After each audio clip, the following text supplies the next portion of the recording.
अहमदाबाद से एक बड़ी दुखद खबर आई। लंदन जा रहा भारतीय प्लेन क्रैश हो गया और जिसमें करीब 200 से ज्यादा लोग सवार थे और उनके मारे जाने की खबर है।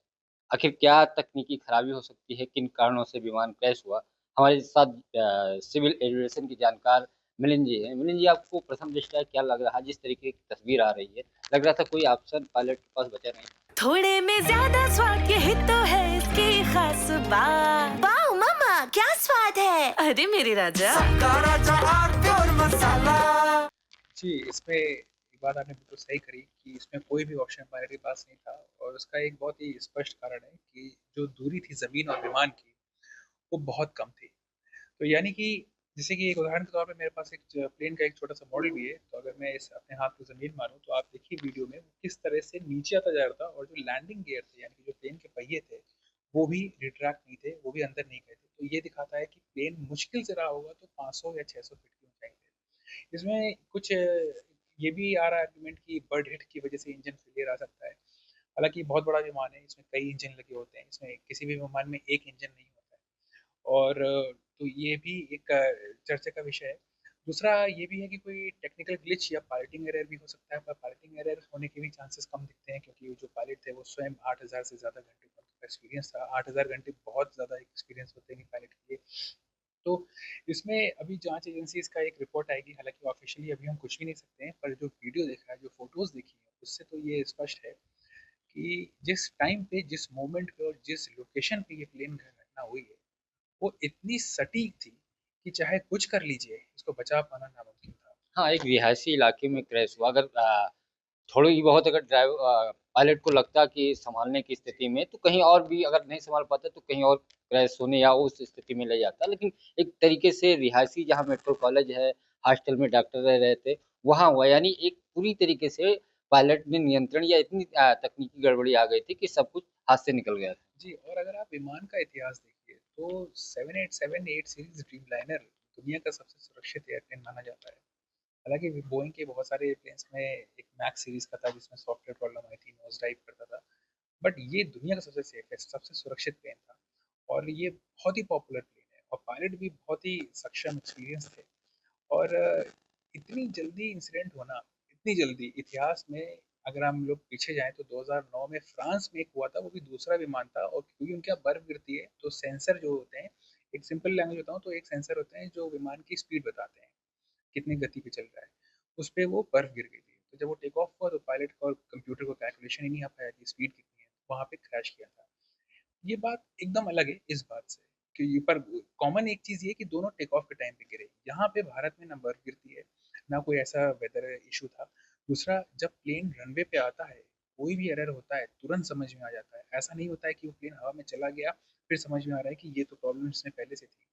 जब फुल क्लियरेंस मिलता है, पायलट की एक प्री फ्लाइट चेकलिस्ट होती है, वो सारी चीजें चेक करते हैं, सारे हाइड्रोलिक सही थे, हाइड्रोलिक मतलब कि जो प्लेन को पंख को दाएं बाएं मोड़ते हैं, काम पीछे के कर पंख को, वो सारे सही थे। पूरा फ्यूल सही था। पिछली दिल्ली से जो सेक्टर 1 की फ्लाइट थी, जो उसने ये सेकंड सेक्टर की फ्लाइट थी, प्रीवियस सेक्टर की फ्लाइट एकदम सही करी थी उसने।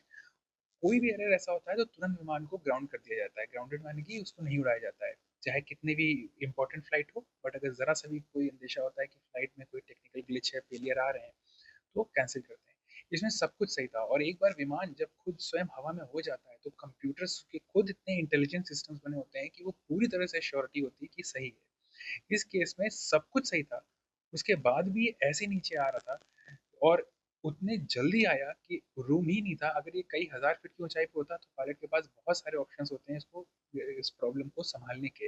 इमरजेंसी लैंडिंग का भी स्कोप होता है। मात्र 600-500 फीट की ऊंचाई और वो भी रिहायशी इलाका, बस टेक ऑफ किया और बिल्डिंग के एक ऐसे जगह पे गिर पड़ा।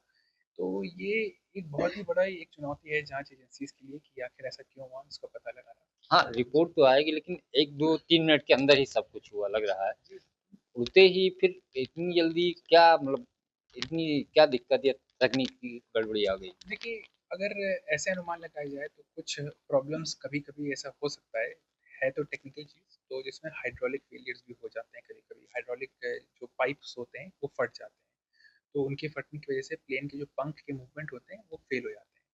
अब वो एक, हर प्लेन में एक ब्लैक बॉक्स होता है। ब्लैक बॉक्स यानी कि जो जैसे मैं डमी फिर से दिखाता हूँ, प्लेन के पिछले हिस्से पे एक तरह का शुद्ध सिंपल लैंग्वेज बताऊं, एक तरह का कंप्यूटर लगा होता है जो एक एक सेकंड की जो जो इवेंट होता है बढ़िया होता वो सब रिकॉर्ड करता है। पायलट क्या बात कर रहे थे, अंदर कितना टेम्परेचर था, प्लेन को दाएं कब मोड़ा गया, बाएं कब मोड़ा गया, क्या एटीसी कमांड आया, कब पायलट ने इंजन को 100% किया, कब 50% किया, कब कौन सा क्या बटन दबाया, सब रिकॉर्ड होता है। तो अब एटीसी सॉरी जो ब्लैक बॉक्स होता है, ब्लैक बॉक्स का नाम ब्लैक होता है बट वो होता ऑरेंज कलर का है। तो ये इस बॉक्स को अभी निकाला जाएगा, क्योंकि जब क्रैश होता है तो वो ऐसा बना होता है कि उसमें आग से भी असर ना आए, वो टूटता उटता भी नहीं है, क्योंकि वो बना है इसीलिए जाता है। ब्लैक बॉक्स का फ्लाइट रिकॉर्ड निकाला जाएगा कि आखिर गलती क्या हुई, कहाँ पे हुआ, क्या ये कोई टेक्निकल एरर था, ये कोई साजिश थी, या कोई ये एक पायलटिंग एरर था, या कोई भी था, एक्स वाई जेड। ये ब्लैक बॉक्स से बहुत कुछ सामने निकल के आएगा। और अभी आज ही का एकदम इंसिडेंट है, देखिए अब आगे चल के ब्लैक बॉक्स क्या फ्लाइट डेटा देता है। ये फ्लाइट डेटा हर मशीन में होता है जो उड़ने वाली होती है, चाहे हेलीकॉप्टर हो, एयरप्लेन हो, ड्रोन्स हो, उनमें भी फ्लाइट लॉग होता है।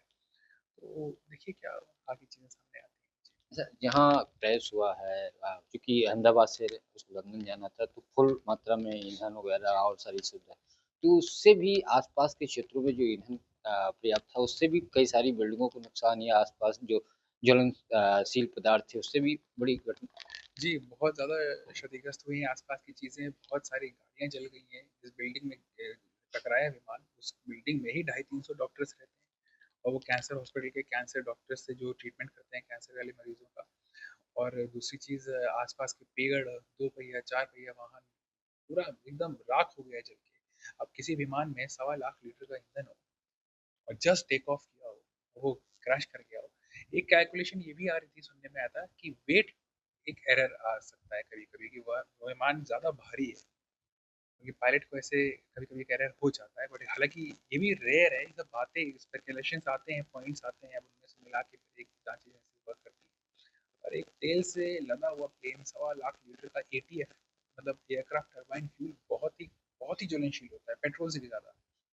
सो इस तरह की चीज़ है, तो आप सोच सकते हैं, आप कल्पना नहीं कर सकते कि जब वो गिरा होगा किस तरह की लपटें आप उठी होंगी आसपास का, एकदम कहते नहीं कि यार जो आया उसको आदमी उसको अपने साथ ले गया। जी। तो मिलिंद जी ने बताया हालाँकि अभी इसकी जाँच होगी, जो ब्लैक बॉक्स है उसमें सारी चीज़ें कैद हुई होंगी, रिपोर्ट आने के बाद ही सारी चीज़ें स्पष्ट होंगी। लेकिन कई सारी इन्होंने तकनीकी जानकारी दी कि किस कारण से हो सकता है। फिलहाल रिपोर्ट को सबको इंतज़ार है, लेकिन भारत के लिए एक बड़ी दुखद खबर रही और पूरा देश इस घटना के बाद सदमे में है, लोग दुःख व्यक्त कर रहे हैं। पंकज चतुर्वेदी, टीवी 9, लखनऊ। थोड़े में ज्यादा स्वाद यही तो है इसकी खास बात। वाओ मम्मा, क्या स्वाद है? अरे मेरे राजा, सबका राजा